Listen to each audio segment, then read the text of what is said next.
Praise the Lord. கர்த்தர் நல்லவர், கர்த்தர் நல்லவர், கர்த்தர் நல்லவர். ஆண்டவருடைய நாமத்துக்கு மகிமையும் கிருபையும் தயவும் மாட்சிமையும் உண்டாவதாக. விசேஷமாய் இந்த இரவுக்கு இரவு ஜெபத்திலே இந்த மாதத்தின் ஆரம்பத்திலிருந்து நாம் யோசேப்பின் குடும்பம் என்ற தலைப்பிலே தேவனுடைய வார்த்தைகளை கவனித்து வருகிறோம். ஆராய்ச்சி செய்திகளை அறிந்து வருகிறோம். யோசேப்பின் குடும்பத்திலே முதலாவதாக யோசேப்பின் தாயாகிய ராகேலை குறித்து பார்த்தோம். இரண்டாவதாக யோசேப்பின் தகப்பனாகிய யாக்கோபை குறித்து பார்த்தோம்.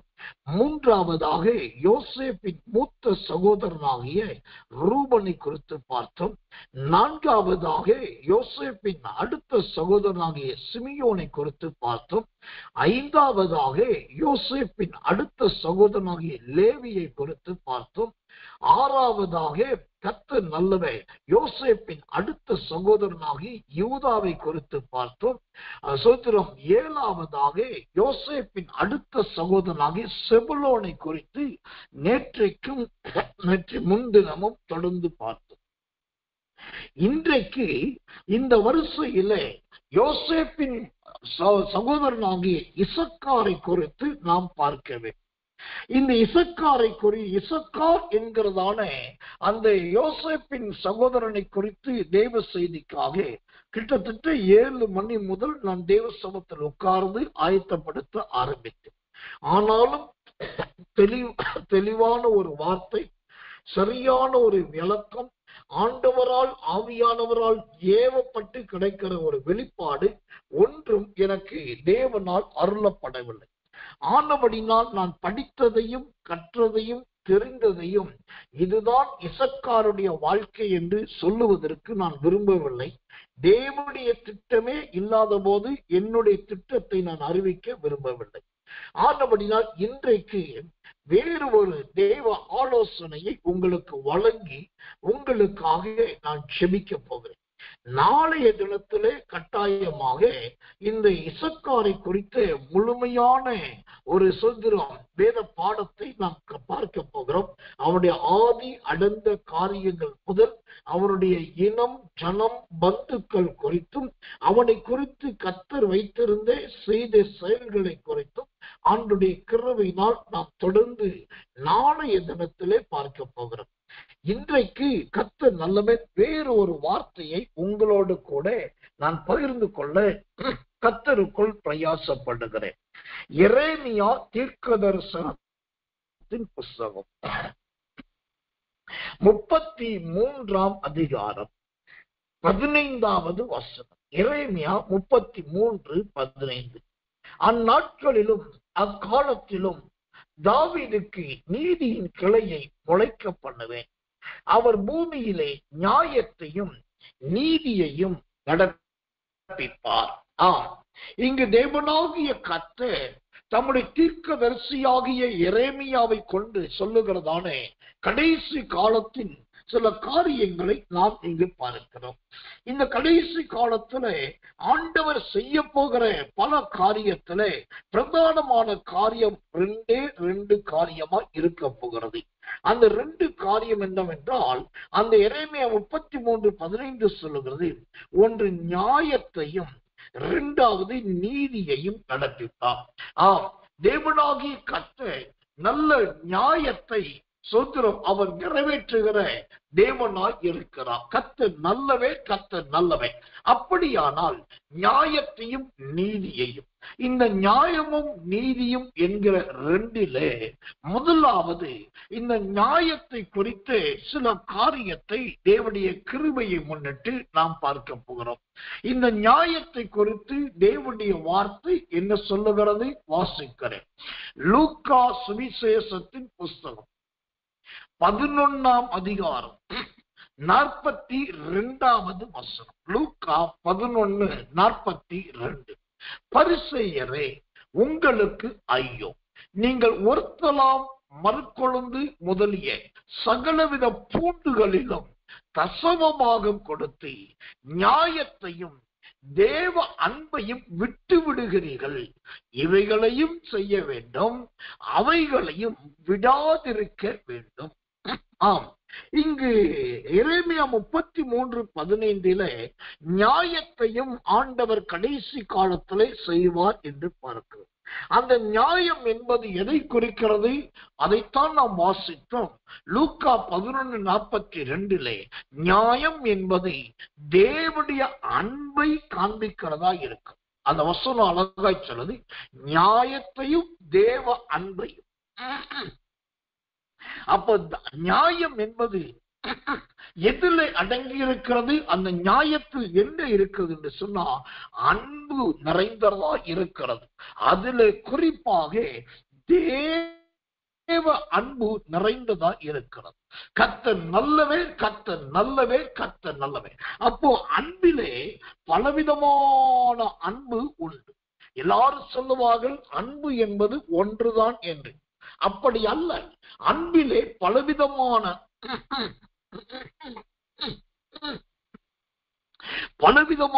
அன்பு உண்டு. அதிலே சில அன்பை சொல்லுகிறேன். நம்பர் 1, தேவன் மனிதனிடத்தில் காண்பித்த அன்பு. நம்பர் 2, பெற்றோர் பிள்ளைகளிடத்தில் காண்பித்த அன்பு. நம்பர் 3, மிருகங்கள் ஜீவராசியினிடத்தில் காண்பிக்கிற அன்பு. நம்பர் 4, காதலன் காதலியினிடத்திலும் காதலி காதலினிடத்திலும் காண்பிக்கிற அன்பு. நம்பர் 5, ஏழைகள் திக்கற்றவைகள் விதவைகள் அனாதைகளை நேசிப்பது. இதுவும் ஒருவித அன்பு. எல்லாவற்றை விட இந்த அன்பிலே ஹைலைட் என்று சொன்னால், ஓ கர்த்தரே, ஒருவரை ஒருவர் நேசிப்பது. இப்படி அன்பிலே பலவிதமான அன்பு உண்டு. அந்த எத்தனையோ விதமான அன்பு இருந்தாலும் இந்த லூக்கா 11:42 சொல்லுகிறது, அந்த அன்பிலேயே ஒரு அன்புதான் தேவ அன்பு. எனக்கன்பான தேவ பிள்ளைகளே, அப்போ தேவ அன்பு என்றால் என்ன? இந்த தேவ அன்பு என்பது எதை காண்பிக்கிறதா இருக்கிறது? இந்த தேவ அன்பை குறித்து தேவனுடைய வசனம் என்ன சொல்லுகிறது?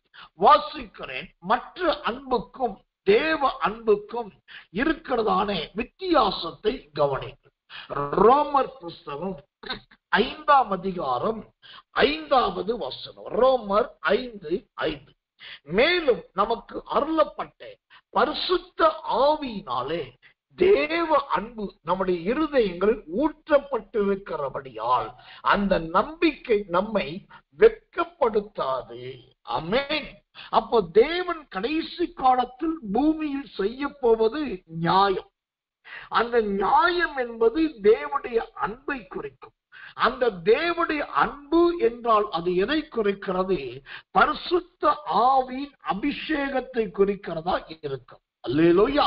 அப்போ பரிசுத்தாவின் அபிஷேகமே தேவனுடைய அன்பு நிறைந்ததா இருக்கிறது. தேவனுடைய அன்பு நிறைந்ததுதான் பரிசுத்தாவின் அபிஷேகமாய் இருக்கும். கர்த்தர் நல்லவன். இன்றைக்கு நிறைய பேர் ஜீவியத்துல அபிஷேகம் பெற்றேன் என்று சொல்லுகிறார்கள், பரிசுத்தாவி பெற்றேன் என்று சொல்லுகிறார்கள், ஓசோத்திர தேவ வல்லமையை பெற்றேன் என்று சொல்லுகிறார்கள், என்னென்னமோ சொல்லுகிறார்கள். ஆனா இந்த ஆவியானவர், வல்லமை, அபிஷேகம், பரிசுத்தாவி எல்லாம் இருந்தாலும் இவைகளும் அந்த பரிசுத்தாவின் நிச்சய அடையாளம் என்னன்னா அதுதான் தேவ அன்பு. இந்த தேவ அன்பு இருந்தது என்று வைத்துக் கொள்ளுங்களேன். ஓ கர்த்தர் நல்லவன். அது இந்த உலகத்தில் இருக்கிற எல்லா அன்பை விட பெரிய அன்பமார். அந்த தேவ அன்பு வந்துட்டாக்கா யார் எந்த அநியாயத்தை செய்தாலும் உங்கள் கண் அநியாயத்தை பார்க்கிறதை விட அந்த அநியாயத்தை கூட தேவ அன்போடு பார்க்க வைக்கும். குற்றவாளியை குற்றவாளியாய் அது பார்க்காது. திருடனை திருடனாக அது பார்க்காது. அவர்களை பார்க்கும் போது கூட அதிலையும் ஒரு தேவனுடைய அன்பை அதில் வெளிப்படும். ஏன்னா அந்த தேவ அன்புக்கு பேர் தான் சரியான நியாயம். தேவன் பூமியிலே கடைசி காலத்தில் செய்ய போகிறது நல்ல நியாயத்தை செய்ய போகிறார். இந்த நியாயத்தை செய்வதற்கு அங்கு தேவை தேவ அன்பு. அந்த தேவ அன்பு தேவை என்று சொன்னால் பரிசுத்த ஆவி. இந்த பரிசுத்த ஆவி வந்துருச்சுன்னா தேவ அன்பு வரும். தேவ அன்பு வந்துட்டாக்கா சூத்திரம், எதையுமே மனசாட்சிக்கு துரோகம் இல்லாமல் அல்லது வாய் பெரண்டு பேசுதல், வார்த்தை கொளறி பேசுதல், சொல்லிவிட்டு சொல்லவில்லை என்று சொல்லுவது, அல்லது சமாளிப்பது, அல்லது மூடி மறைப்பது, இது எதுவுமே அங்கே வராது. இது எதுவுமே அது எடுபடி ஆகாது. ஏன் என்று சொன்னால் இப்ப அவர்களை நிறைத்திருப்பது பரிசுத்தாவி. பரிசுத்தாவில் நிறைந்திருக்கிறதுனால தேவ அன்பு. தேவ அன்பு உள்ள இருக்கிறதுனால இது நியாயத்தை மட்டும்தான் பேசவும், நியாயத்தை மட்டும்தான் பார்க்கவும், நியாயத்தை மட்டும்தான் செய்யவும் அவர்களால் முடியும். இந்த கடைசி காலத்துல இந்த நியாயத்தை பார்க்கிறவர்கள், நியாயத்தை பேசுகிறவர்கள், நியாயத்தை செய்கிறவர்கள் எங்கே இருக்கிறார்கள் என்று சொன்னால் தேடி பார்த்தாலும் கிடைப்பது அரிதிலும் அரிதாயிருக்கு. ஆனால் அதனால் நியாயம் செத்துவிட்டதா, நியாயவான்கள் இல்லாமல் போய்விட்டார்களா என்று கேட்டால் கிடையவே கிடையாது. ஆண்டவருடைய பரிசுத்தாவியானவர் எப்படி இன்னும் பூமியை விட்டு எடுக்கப்படவில்லையோ, அவர் எப்படி இன்னும் பூமியில தங்கி இருக்கிறாரோ, அதே போல நியாயத்தை நடப்பிக்கிற சிலரை ஆண்டவர் தங்கி இருக்க வைத்திருக்கிறார். நியாயத்தை செய்கிற சிலரை கர்த்தர் இன்னும் வைத்திருக்கிறார். அந்த ஆண்டவராகிய தேவன் கடைசி காலத்திலே பூமியிலே நியாயத்தை நடப்பிக்கிறதை போல இந்த அருமையான தேவனுடைய வார்த்தையை கேட்கிறேன், தேவ சத்தத்தை கேட்கிறேன். எனக்கு மிகவும் அன்பான என் அன்பு விசுவாச தேவ பிள்ளைகளே, கர்த்தருடைய ஜனமே, கர்த்தர் நலமே, முதலாவது நியாயத்தின்படி நடக்கவும் நியாயத்தை செய்யவும் பாருங்கள். அப்போ உங்களுடைய அன்பு தேவனுடைய அன்பாய் மாறும். அந்த தேவ அன்பு வந்துவிட்டால் பரிசுத்த ஆவியானுடைய நிறைவு உங்களை எப்போதும் ஆட்கொள்ளுகிறதா எனக்கு. கர்த்தர் நல்லவே, கர்த்தர் நல்லவே, கர்த்தர் நல்லவே. இந்த சோத்திரம் நியாயத்தில் தேவனுடைய அன்பு இருக்கிறது என்று சொல். அந்த தேவனுடைய அன்பு இருக்கும் போது அது என்ன செய்கிறதா இருக்கிறது? இந்த தேவ அன்பு செய்கிற காரியம் எதுவா இருக்கிறது? கர்த்தர் நல்லவே, கர்த்தர் நல்லவே, கர்த்தர் நல்லவே. வாசிக்கிறேன் பரிசுத்த வேதாகமத்திலிருந்து ஒரு வசனத்தை. சோதரன் 1 யோவான் புஸ்தகம் 2ஆம் அதிகாரம் 5வது வசனம். 1 யோவான் 2:5. அவருடைய வசனத்தை கை கொள்ளுகிறவரிடத்தில் தேவ அன்பு மெய்யாக பூரணப்பட்டிருக்கும், நாம் அவருக்குள் இருக்கிறோம் என்பதை அதனாலே அறிந்திருக்கிறோம். ஆமென். இந்த தேவ அன்பு என்பதை முதலாவது பரிசுத்தாவின் அபிஷேகத்தின் அடையாளம் என்று சொல். இரண்டாவது இந்த நியாயத்தினால் கிடைக்கிற தேவ அன்பு. அந்த தேவ அன்பில் கிடைக்கிற இரண்டாவது என்னன்னா பூரணப்பட்டிருக்கிற அன்பு. பூரணப்பட்டிருக்கிற அனுபவம். தேவனுக்கு மகிமை உண்டாவதாகும். எனக்கு கொஞ்ச நாட்களாய் வேதாகமத்திலும் சரி, ஆவிக்குரிய காரியத்திலும் சரி, ஒரு சின்ன ஒரு சோத்திரம் யோசனை, ஒரு குழப்பம் அல்லது ஒரு சந்தேகம். வேதாகமத்திலே பூரணப்பட்டவர்கள் என்று யாரை பார்க்கிறோம்? வேதாகமத்திலே பூரணப்பட்டவர்களாய் தங்களை காண்பித்தவர்கள் யார் என்று பார்க்கும் போது வெகு சிலர் மட்டுமே பூரணப்பட்டவர்களாய் பார்க்கிறோம். Number 1 Enoch. அவன் தேவனோடு கூட சஞ்சரித்தவனாய் இருந்தான் என்று ஆதியாகமத்திலே வாசிக்கிறோம். நம்பர் 2 மோசே. அவன் தேவனால் அடக்கம் பண்ணப்பட்டால் தேவனே அவனை அடக்கம் பண்ணினார் என்று பார்க்கிறோம். நம்பர் 3 தானியேல். அவன் தேவன் சொல்லுகிற வரைக்கும் போய் இளைப்பாறுதலில் இருக்கிறான், இன்னும் அவன் மரிக்கவில்லை, தேவன் அவனை இளைப்பாறுதலில் வைத்திருக்கிறார் என்று பார்க்கிறோம். அப்ப தானியேல் நம்பர் 3. 4வதாக இந்த பூரணப்பட்டவர்கள் யார் என்று சொன்னால் அன்பின் அப்போஸ்தலனாகிய யோவான். வெளிப்படுத்தின விசேஷத்தில் தரிசனங்களை கண்ட அன்பின் அப்போஸ்தலனாகிய யோவான். அவன் பரலோக ராஜ்யம் வரைக்கும் போகிறவனும் வருகிறவனும் பரலோகத்தையும் பூமியையும் ஒரே நேரத்திலே காண்கிறவனாயும். இப்ப நான் சொன்னேன், இந்த ஏனோக்கு, எலியா, தானியேல், அன்பின் அப்போஸ்தலனாகிய யோவான், இந்த 4 பேரை ஒரு பூரணப்பட்டவர்கள் என்று நாம் வைத்துக் கொள்வோம். இப்ப எனக்கு என்ன கேள்வினா, இவர்கள் 4 பேருமே ஆண்களாய் இருக்கிறார். இப்ப பூரணப்பட்டவர்களாய் எடுத்துக்கொள்ளப்பட்டவர்கள் ஸ்திரீகளில் யார் இருக்கிறார்? பூரணப்பட்ட ஸ்திரீ என்று சொல்லக்கூடிய, பூரணப்பட்டவளாய் தேவனால் எடுத்துக்கொள்ளப்பட்டவள் அல்லது அழைத்துக் கொள்ளப்பட்டவள், தேவனுடைய பரிபூரணத்தை விளங்க பண்ணினவர் என்று சொல்லி எந்த ஸ்திரீயை காண்பிக்க முடியும்? இதை இந்த இரவுக்கிரவு ஜெபத்துக்கு வந்திருக்கிற உங்களுக்கு ஒரு வேதாகம கேள்வியாகவே நான் வைக்கிறேன். உங்களுக்கு தெரிந்த விடைகள் எதுவானாலும் நீங்கள் யோசிக்காமல் தயங்காமல் எனக்கு வாட்ஸ்அப் மூலமாக அனுப்பலாம். அது டெக்ஸ்ட் மெசேஜ் மூலமாக அனுப்பலாம் அல்லது வாய்ஸ் நோட்டாக அனுப்பலாம். எல்லாமே வேத வசனத்தின் ஆதாரத்தோடு இருக்க வேண்டும். வேதாகமத்துல பூரணப்பட்டிருந்த ஒரு ஸ்திரீ, அந்த பூரணப்பட்ட ஸ்திரீ இவ்விதமாய் பூரணப்பட்டால் அதனால் தேவனை அடைந்தாள் என்று சொல்லக்கூடிய, நான் சொன்னேனே ஏனோக்கு தேவனோடு சென்றது, நான் சொன்னேனே மோசே அவன் சுத்திர சீனா மலையிலே கர்த்தர் கூடவே இருந்தது, நான் சொன்னேனே தானியேல் அவன் சோத்திர மிகாவேல், காபிரியேல் மற்றும் சோத்திர சாத்தான், இன்னும் தேவன் எல்லாரோடும் சோத்திரம் ஒருமித்து தன் ஜீவியத்தை காண்பித்து. 4வது அன்பின் அப்போஸ்தலனாகிய யோவான், அவன் தேவதூதர்களை பார்க்கிறான், சோதரம் பிதாவை பார்க்கிறான், இயேசுவை பார்க்கிறான், பரலோகத்தை பார்க்கிறான், நரகத்தை பார்க்கிறான், பூமியை பார்க்கிறான். இவங்களுடைய நிலைமை எல்லாம் உச்சபட்ச ஒரு மேன்மையின் அனுபவமா இருக்கு. இவர்கள் எல்லாம் பரிபூரணப்பட்டவர்கள். இதே போல ஒரு ஸ்திரியை, ஒரு சகோதரியை, ஒரு பெண்ணை யாரால் காண்பிக்க முடியும்? முடிந்தவர்கள் கண்டுபிடியுங்கள். சரியானதை நீங்கள் கண்டுபிடித்து சரியான வசனத்தோடு உங்களுக்கு காண்பித்தால் உங்களுக்கு பரிசும் அனுப்பிவிடும். கர்த்தர் நல்லவே, கர்த்தர் நல்லவே, கர்த்தர். இப்போ இந்த கடைசி காலத்துல தேவன் பூமியிலே நியாயத்தை செய்கிறோம். அந்த நியாயம் என்பது ஒன்று பரிசுத்தாவின் அபிஷேகத்தை கொடுக்கிறது. 2வது அது தேவனுடைய பூரணப்பட்ட அனுபவத்தை கொடுக்கும். சரி, அந்த பூரணப்பட்ட அனுபவம் என்று சொன்னேனே, பூரணப்படுகிற அனுபவம் என்றால் என்ன?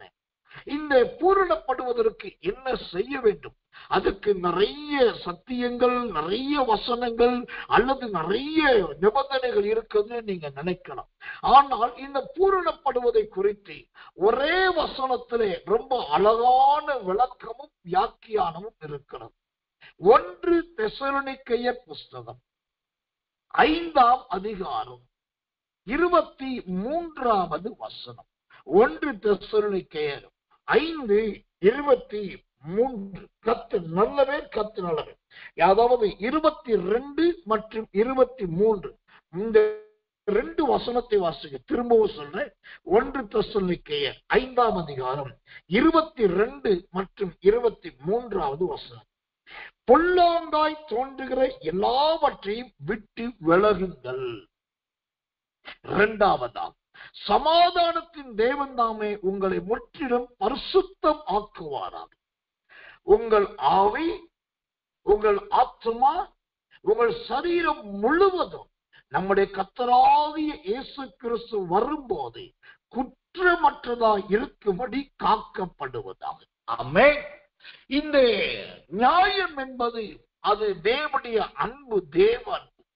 தேவ அன்பு என்பது முதலாவது பரிசுத்தாவை குறிக்கிறது, 2வது அது பூரணப்பட்டதை காண்பிக்கும். இப்ப பூரணப்படுதலுக்கு என்ன செய்யணும் அப்படின்னா, அப்போஸ்தலனாகிய பவுல் தெசலோனிக்க சபைக்கு எழுதும்போது ரொம்ப அழகாய் தெளிவாய் அழகாக சொல்லிவிட்டார். அந்த 1 தெசலோனிக்கேயர் 5:22 சொல்லுகிறது, பொல்லாங்காய் தோன்றுகிற எல்லாவற்றையும் விட்டு விலகுங்கள். நீங்கள் பூரணப்பட வேண்டும், பரிபூரணப்பட வேண்டும், தேவ ராஜ்யத்துக்கு ஆயத்தப்பட வேண்டும், தேவனை சந்திக்க வேண்டும் என்று சொன்னால் செய்ய வேண்டியது ரெண்டே ரெண்டு காரியம்.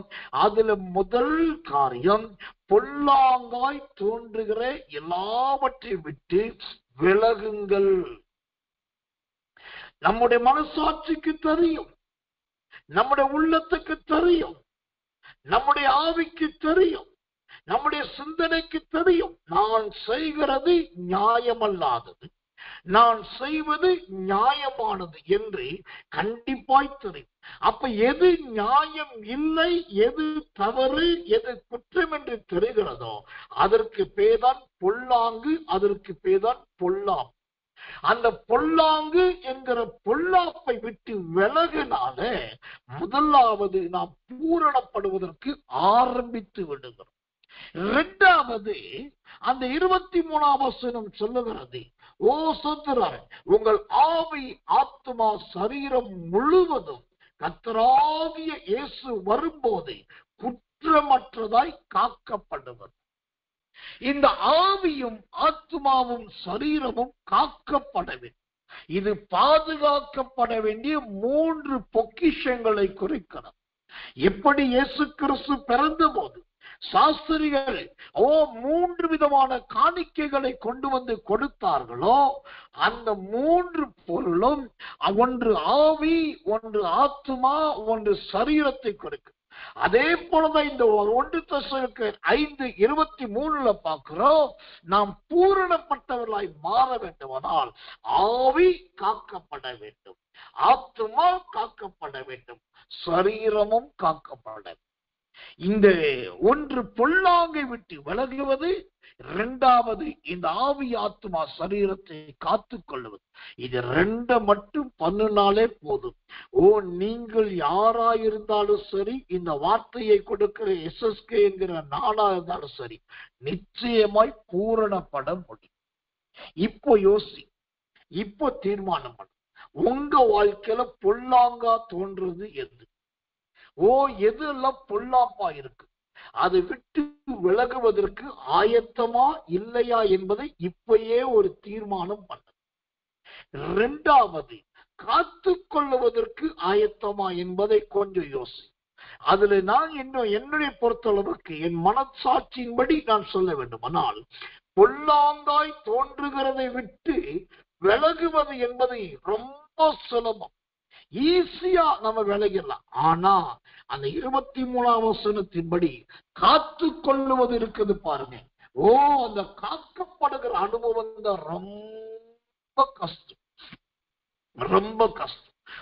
ஆனால் அதை போராடி நாம் அதை காத்து கொள்வோம் என்று சொன்னால், அதுதான் நாம் தேவனுக்கு கொடுக்கிற கடைசி காணிக்கை, அதுதான் நாம் தேவனுக்கு கொடுக்கிற வெளியேற பெற்ற காணிக்கை.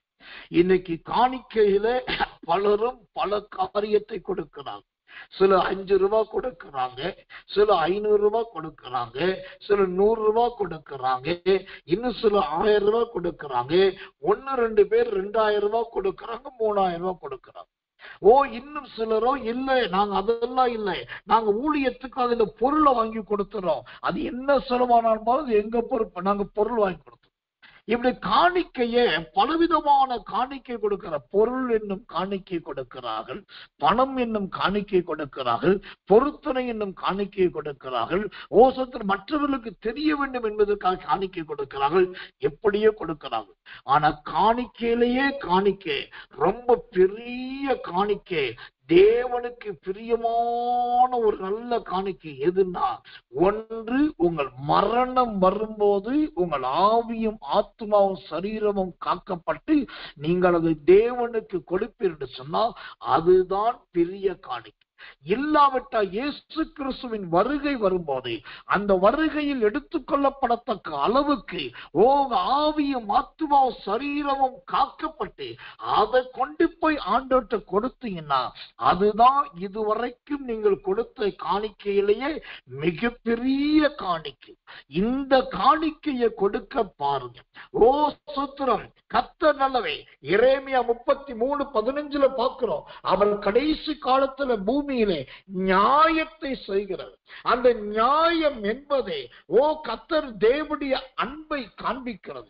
அந்த தேவனுடைய அன்பு என்பதே பரிசுத்தாவின் அபிஷேகத்தை காண்பிக்கிறது. அந்த தேவ அன்பு என்பதே பூரணப்படுவதை காண்பிக்கிறது. அந்த பூரணப்படுதல் என்பது தான் நான் சொன்னதை போல ஏராளமான பரிசுத்தவான்களை காண்பிக்கிறது.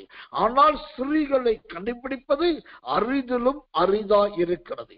அதே சமயத்தில் நாம் பூரணப்படுவதற்கு 2 காரியத்தை செய்தால் போதும். ஒன்று, பொல்லாப்பாய் தோன்றுகிறவைகளை விட்டு நாம் வெளியே வருவோம். 2வது, ஆண்டவர் பொக்கிஷமாய் கொடுத்து ஆவி, ஆத்துமா, சரீரத்தை காத்துக் கொள்வோம். இது 2 செய்தாலே தேவனுக்கு மகிமையும் கிருபையும் தயவும் உண்டாவதாக நீங்கள் பூரணப்பட்டு விடுவீர்கள். கர்த்தர் நல்லவே, கர்த்தர் நல்லவே, கர்த்தர் நல்லவே. 2வதாக அந்த எரேமியாவின் புஸ்தகம் 33ஆம் அதிகாரம் அந்த 15ஆம் வசனம் சொல்லுகிறது, அவர் நீதியையும் நடப்பிப்பார் என்று பார். நீதியையும் நடப்பிக்கிற தேவன். அப்போ இந்த நீதியையும் என்று சொன்னால் அது எதை காண்பிக்கிறதா இருக்கிறது? நீதியை குறித்து தேவனுடைய வசனம் எதை சொல்லுகிறதா இருக்கிறது? கர்த்தர் நல்லவே, கர்த்தர் நல்லவே, கர்த்தர் நல்லவே. இந்த நீதியை குறித்து ஆதி காலம் முதல் கடைசி புஸ்தகம் வரைக்கும் ஏராளமான சத்தியங்களும் வார்த்தைகளும் சொல்லப்பட்டு, ஆனா அதே சமயத்துல தேவன் கடைசி காலத்துல தம்முடைய நீதியை காண்பிப்பார் என்று பார்க்க. அப்ப அந்த கடைசி கால நீதி எதை சொல்லுகிறதா இருக்கிறது? நீதியிலே பலவிதமான நீதி உண்டு. ராஜாக்கள் காண்பிக்கிற நீதி உண்டு. பிரபுக்கள் ராஜாக்களிடத்தில் காண்பித்துக் கொள்ளுகிற நீதி உண்டு. குற்றவாளிகளை மனசாட்சியின்படி நடப்பிக்கிற நீதி உண்டு. சொந்த குடும்பத்தை நியாயமாய் நடத்துகிற நீதி உண்டு. சட்ட திட்டங்களை ஏற்றுவதிலும் சட்ட திட்டங்களை உபயோகிப்பதிலும் நீதி உண்டு. எல்லாவற்றை விட கள்ள தராசு இல்லாமல் நல்ல தராசை பிடிப்பது நீதியிலும் சரியான நீதியா இருக்கும். இப்படி நீதியில் பலவிதமான நீதிகள் இருக்கு.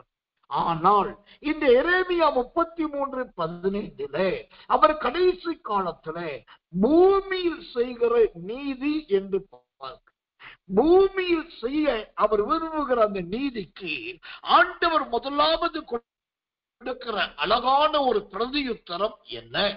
மத்தேயு சுவிசேஷத்தின் புஸ்தகம் 6ஆம் அதிகாரம் 33வது வசனம். மத்தேயு 6:33. முதலாவது தேவனுடைய ராஜ்யத்தையும் அவருடைய நீதியையும் தேடுங்கள், அப்பொழுது இவைகள் எல்லாம் உங்களுக்கு கூட கொடுக்கும். ஆமென். இப்ப நீதி என்று சொன்னால் நம்ம என்ன நினைக்கிறோம்?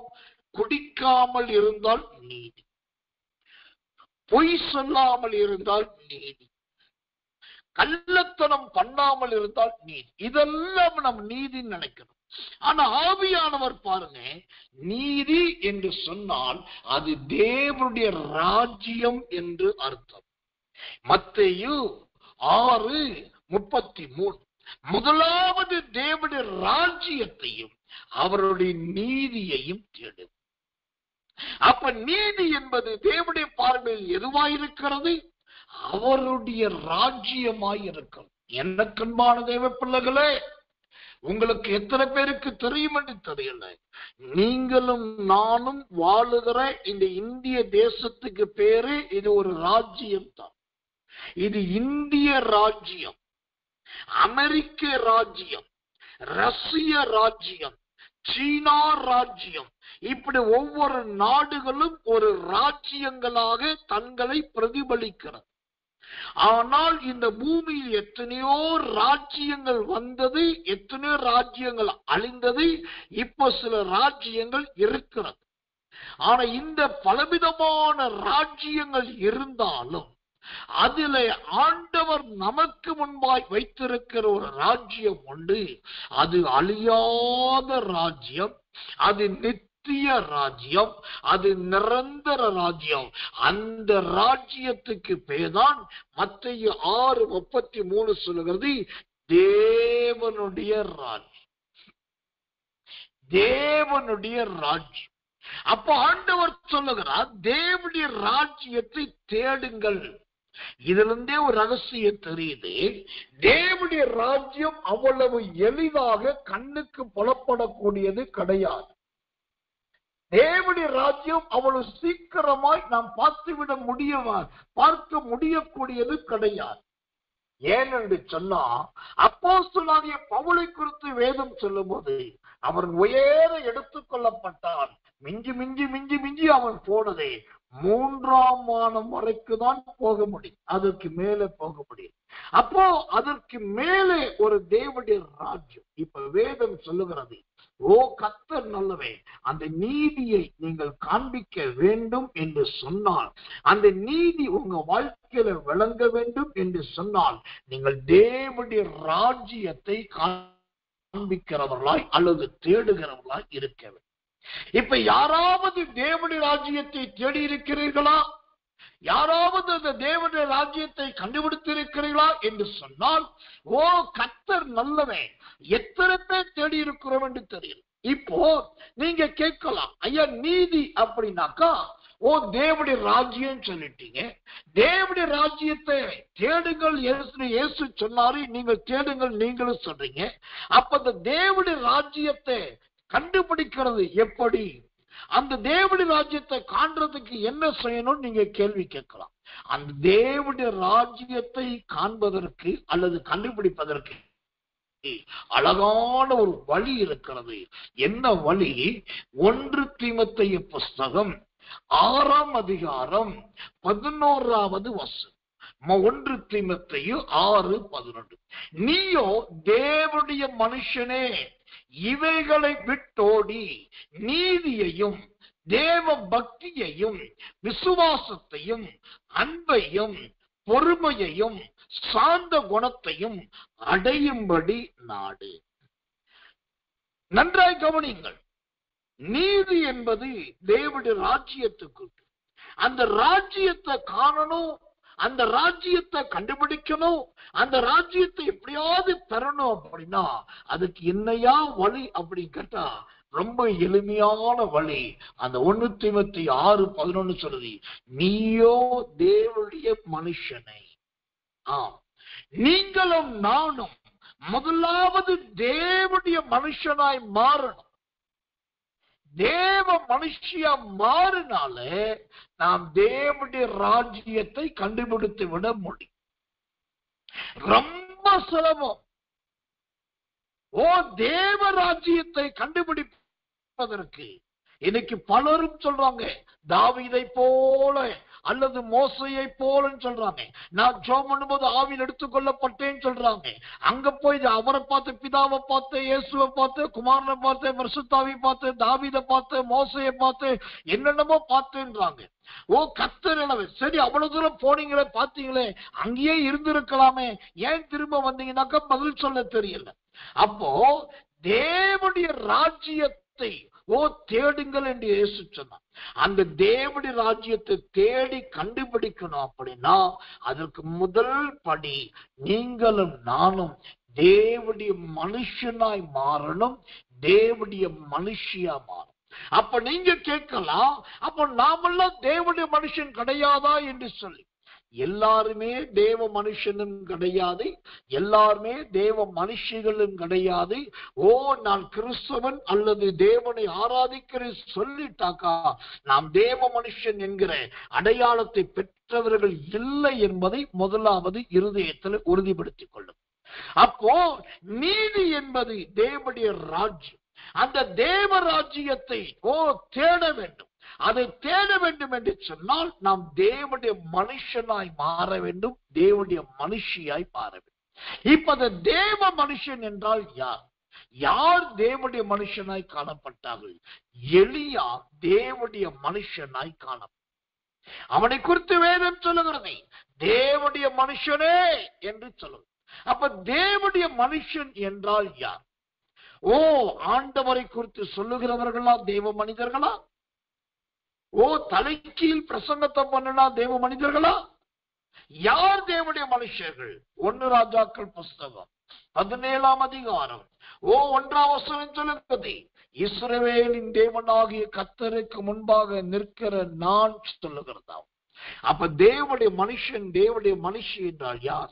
எப்போதும் கர்த்தருடைய சமூகத்தில் நிற்கிறவர்கள், எப்போதும் கர்த்தருடைய பாதத்தை முத்தம் செய்கிறவர்கள், ஆண்டவரை தங்கள் கண்களுக்கு முன்பாய் வைத்து நோக்குகிறவர்கள், அந்த ஆண்டவருக்கு முன்பாய் இருந்து தேவனுடைய நீதியை நடப்பிக்கிறவர்கள் தான் தேவனுடைய மனுஷன். இந்த தேவ மனுஷர்களுக்கென்று சில அடையாளங்கள் இருக்கு. என்ன அடையாளம் தெரியுமா? சிலர் சொல்லுவாங்க, தேவனுடைய மனுஷனாக்கா யோவாஸ்நானகன் போல ஒட்டக மயிர் உடையை உடுத்துகிறவர். தேவனுடைய மனுஷன் என்று சொன்னால் எலியாவை போல சாம்பல் போட்டுக் கொள்ளுகிறவர். தேவனுடைய மனுஷன் என்று சொன்னால் சால்வை போட்டுக் கொள்ளுகிறவர். இது எல்லாம் சரீரத்தின் அடையாளங்கள்.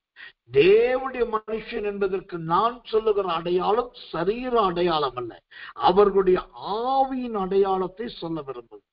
ஒரு மனுஷன் தேவனுடைய மனுஷனா இருக்கிறான் என்று சொன்னால் அவர்களிடத்தில் ஆவியின் அடையாளம் இருக்கும்.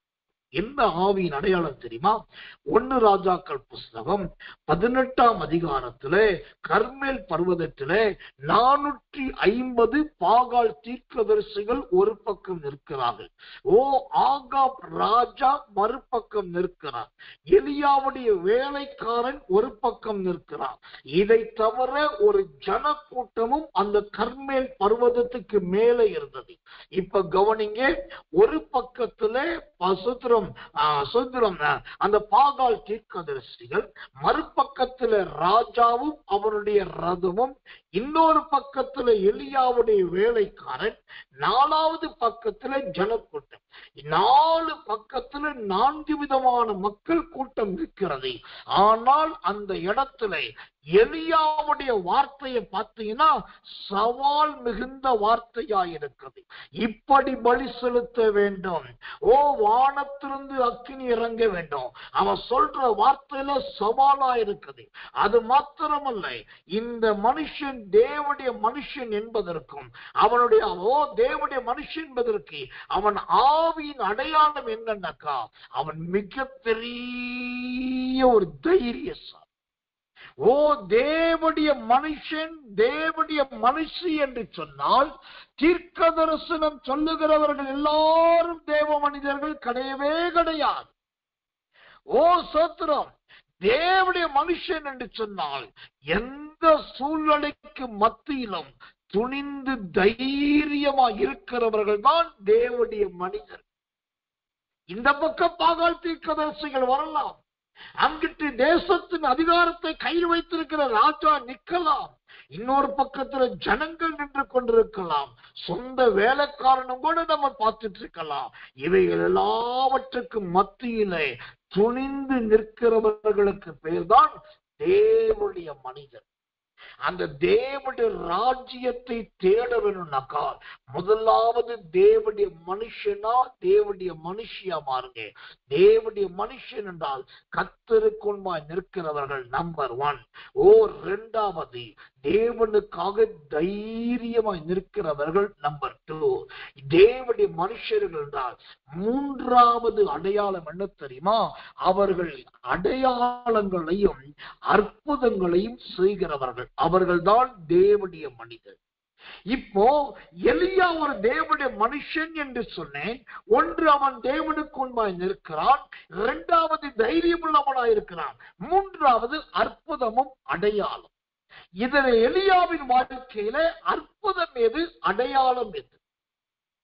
இந்த கர்மேல் பர்வதத்திலே அவன் அற்புதத்தையும் செய்கிறான், அடையாளத்தையும் செய்கிறான். இதுல முதலாவது அடையாளத்தை சொல்ற. எது அடையாளம்? அவன் 12 கற்களை எடுத்து அழகான ஒரு பலிபீடத்தை கட்டி அதற்கு யாக்கோபின் புத்தருடைய பெயர்களை தரிப்பிச்சு அதுல ஒரு வாய்க்காலை உண்டு பண்ணி அந்த வாய்க்கால் நிரம்பத்தக்கதாய் 4 குடமா 3 முறை ஊத்தி 12 குடம் தண்ணிய ஊத்துன உடனே அங்க இருக்கிற பலி, விறகு, கல்லு, மண்ணு எல்லாம் நனைஞ்சு போச்சு. இதுதான் எலியா கர்மேல் பர்வதத்தில் செய்த அடையாளம். அவனுடைய அடையாளத்தை பாருங்கள். யாரும் செய்யாத அடையாளத்தை செய்யணும். அவன் செய்வது ஒன்னாண்டவர் முட்டாள்தனமான வேலை. ஞானமுள்ளவர்களை போல எலியா நடந்து கொள்ளவே இல்லை. புத்திமானை போல நடந்து கொள்ளவே இல்லை. ஒரு மதியினனை போல, முட்டாள் போல, ஞானம் இல்லாதவனை போல. ஏன்னாக்கா அவன் அழகான பலிபீடத்தை செஞ்சான். பலிபீடத்தை செஞ்சு சொத்துறோம். அங்க கல்ல வச்சான், மண்ணை வச்சான், சொத்துறோம் விறக வச்சான். அதுக்கு மேல மாம்சத்தை வச்சான். வச்சுட்டு சொல்றான், இதுக்கு மேல தண்ணிய ஊத்துங்க. தண்ணிய ஊத்துனா மாம்சமும் நனைஞ்சு, விறகும் நனைஞ்சு, கல்லும் நனைஞ்சு, மண்ணும் நனைஞ்சு, வாய்க்கால சுத்தி தண்ணி ஓடிச்சு. எந்த அறிவாளியோடு செய்ய மாட்டாங்க. இப்ப இதெல்லாம் அவன் பண்ணிட்டு அவன் சொல்றான், கர்த்தரே தேவன், கர்த்தாவே இறங்கும் என்று சொன்னபோது அக்கினி இறங்கினது. இதுதான் அவன் செய்த அடையாளம். சரி, எலியா செய்த அற்புதம் எது? தேவனுடைய மனுஷன் என்று சொன்னால் அடையாளத்தையும் காண்பிக்க வேண்டும், அற்புதத்தையும் செய்ய.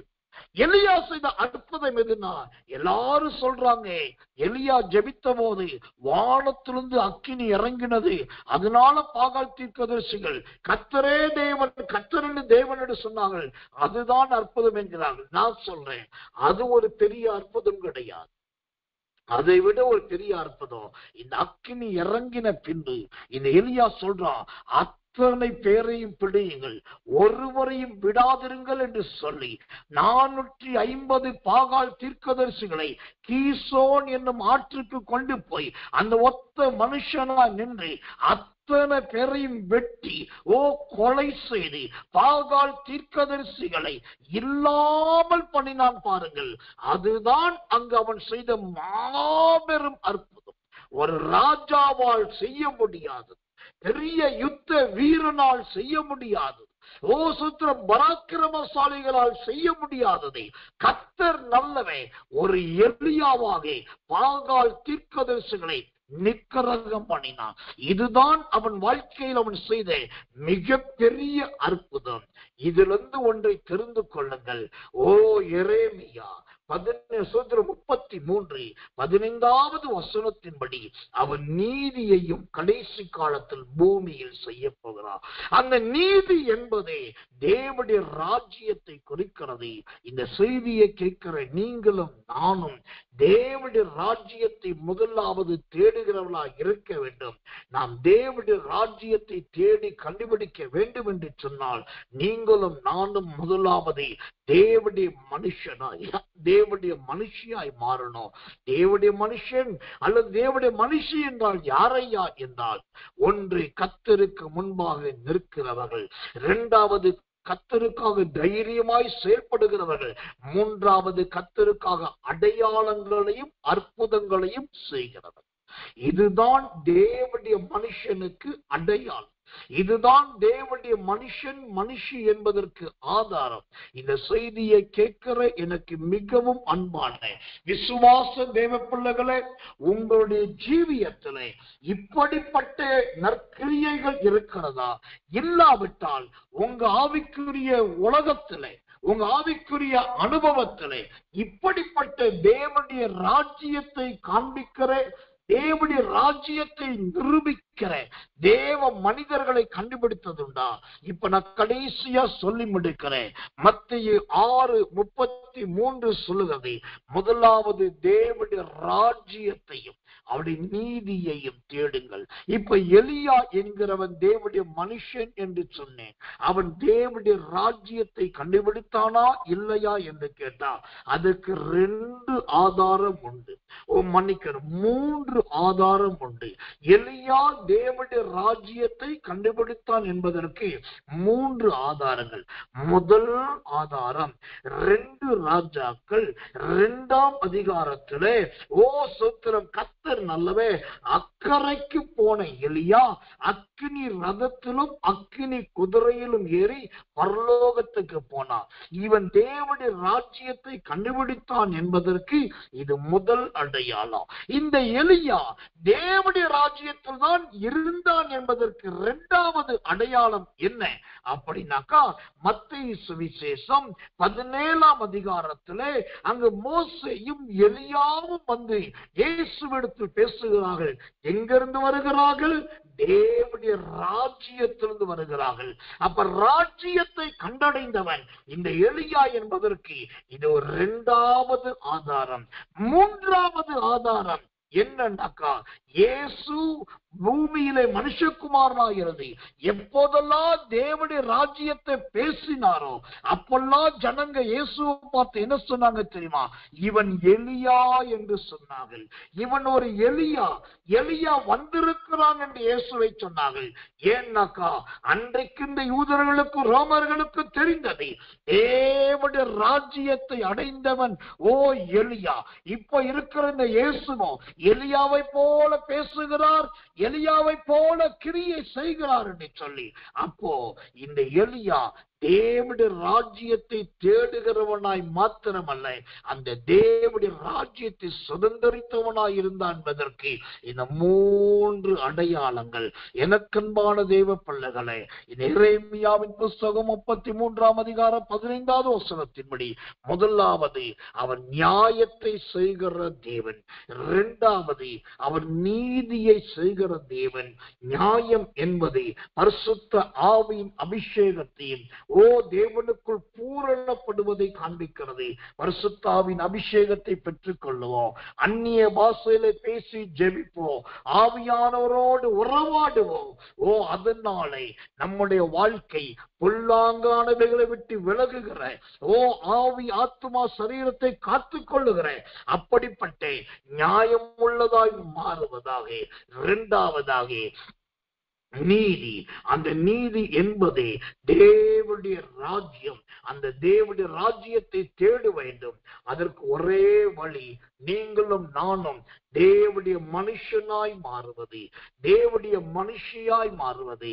அந்த தேவனுடைய மனுஷனாய் மாறினோமா இல்லையா என்பதற்கு 4 அடையாளங்களை ஆண்டவருக்கு சொல்லிக் கொடுத்திருக்கிறார். இந்த 4 அடையாளங்கள் நம்முடைய வாழ்க்கையில் வரும் என்று சொன்னால் நாமும் அசுத்திரம் அந்த தேவனுடைய மனுஷனாய் மாறுவோம். அப்ப எலியாவை போல மரித்த பின்பும் நாம் எல்லாருக்கும் ஒரு சாட்சியாய் மாற முடியும். இந்த தேவ அபிஷேகத்தின் இந்த வார்த்தை இன்றைக்கு ராத்திரியும் வருகிற நாட்களிலும் உங்களோடு கூட கிரியை செய்யும், உங்களோடு கூட இடைப்படும் என்று சொல்லி கர்த்தருடைய ஊழியக்காரனாகிய நான் மிகுந்த பாரத்தோடு விசுவாசிக்கிறேன். ஆவியானவர் தாமே உங்களை நியாயத்திலும் நீதியிலும் நடத்துவாராக. எரேமியா 33:15 உங்க ஜீவியத்திலே சம்பவிப்பதாக. எல்லாரும் கண்களை மூடி ஒப்பு கொடுத்து கர்த்தரை ஸ்தோத்திரம் பண்ணுவோம் இயேசுவின் நாமத்தினாலே. அன்புள்ள நல்ல பரம பிதாவே, நல்ல அருமையான இந்த சாயங்காலம் கடந்த இரவு வேலைக்காக நன்றியோடு உம்மை துதிக்கிறோம், உம்மை ஸ்தோத்திரிக்கிறோம். நீர் கடைசி நாட்களின் பூமியிலே நியாயத்தையும் நீதியும் நடப்பிக்கிறவர் என்றும் அந்த நியாயத்துக்கும் நீதிக்கும் எங்களை எப்படி ஒப்பு கொடுக்க வேண்டும் என்பதையும் தேவன் விளங்க காட்டினதற்காக ஸ்தோத்திரம்.